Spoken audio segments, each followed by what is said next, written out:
Couple of things when it comes to the courts. What's standing out to you thus far about the P. Diddy trial? And are you like me every now and then checking out the AI reconstructions based off the videos and the transcripts, which are actually quite clever? All right, just fess up. You're part of the ones suing to get those freak-off tapes released, aren't you? I'm checking for Sky News as soon as we end this hit. Sure. Happy to check you. Paul Murray.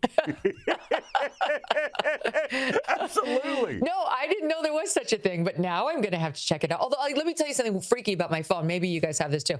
But whatever Google search I do on my phone, because we have like a shared... I don't know if maybe it's YouTube TV, whatever. It's on all of my televisions at home. So my last search is right there when my kids go on YouTube, which they do. And like, I'm not sure we want to pull that up. Is that the AI thing? That's probably not something I want my 11-year-old seeing. Okay, so anyway, in the Diddy trial, it's getting very interesting. I mean, very interesting. Number one conclusion that is indisputable that people should take away from this is he's an absolute dirtbag derelict, loser, abuser, and should never be allowed in polite society again. That's number one. Number two, he's also a criminal. That seems very clear. Some of the crimes have had the statute of limitations expire on them and may or may not be guilty of these crimes that he's charged with now. I'm leaning toward yes, but we'll see. We'll let the trial play out. But it's almost irrelevant. He's been exposed, and I refer you back to point number one. So what happened today and within the past couple of days, they put on the stand this woman who worked for him as his top assistant and then brand manager, global brand manager from 2004 to 2012. And she provided a lot of backup for the rapper Kid Cudi's, he doesn't just do rap, testimony that Kid Cudi is pretty famous over here in his own right. And he wound up having an affair with Diddy's girlfriend, Cassie Ventura, of 20 years.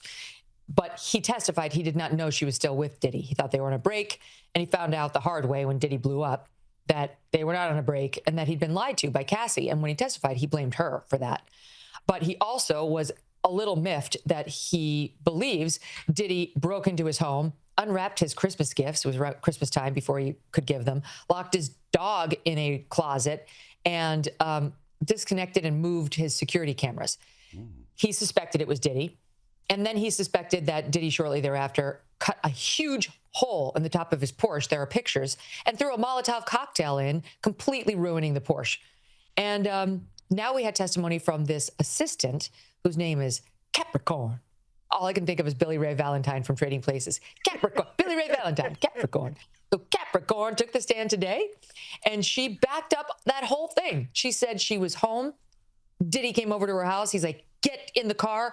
I'm going over to Kid Cudi's. I'm going to kill that MFer, or the N-word. He used the N-word. I'm gonna go kill him. And he had a handgun. So, I mean, doesn't your assistant have it so good, and mine too? We do. If you're gonna pull out a gun and go try to shoot somebody, you do it on your own like a professional, right? You don't. Who lobs in the assistant to help? Don't farm it out. So rude. That's like you're an HR complaint waiting to happen. Hello. Anyway, so she gets in the car with him. They ride over to Kid Cudi's house, and she said he went inside ready to shoot him, but thankfully Kid Cudi wasn't there. And she called Cassie Ventura on the phone, like, oh my God, he's about to kill Kid Cudi. And Kid Cudi was with Cassie at Cassie's place, I guess. Meltdown ensues. And then sure enough, shortly thereafter, it appears that he found Kid Cudi. Oh, Kid Cudi drove by. That's what happened. He drove by, and Diddy saw him, and like a smart man, Kid Cudi took off, and he chased Kid Cudi. And this woman testified to all this crazy stuff. She testified that early on in her employment, I think it was, I don't remember how early, but in her employment, she was accused of stealing diamonds from Diddy, like a necklace, a watch, a ring, because she was supposed to transport them, and some of them went missing. So a security guard grabbed her, took her to, I think it was 1710 Broadway. She remembered the address, an abandoned skyscraper in New York, and for 5 days interrogated her in a polygraph to see if she had lied, and saying if she failed, he was going to throw her in the East River.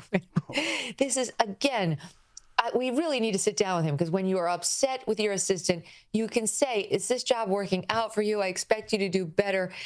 Did you steal from me? But, you really can't throw them or threatened to throw them in the East River. It's HR 101, Paul Murray. I don't know if they go over these things at Sky News, but at the MK show, we know that is bad and we would not allow it. So this gal, she added a lot today, a lot. Well, from Capricorn to Paul Murray Cancer to Megyn Kelly Scorpio, I think it is. We bid you nothing but the best, my love.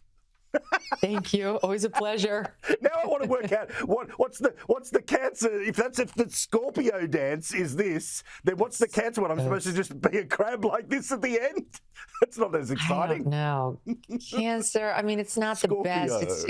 It shares a name with an illness, so it's, I know. I don't know. My husband, he's a Virgo. He hates his sign. I'm like, why? He goes, it's just so like. You know, the heart, like the guy, the symbol looks like he's. Yeah, it's very weak. He's not wrong. See you, Nella. See you next week.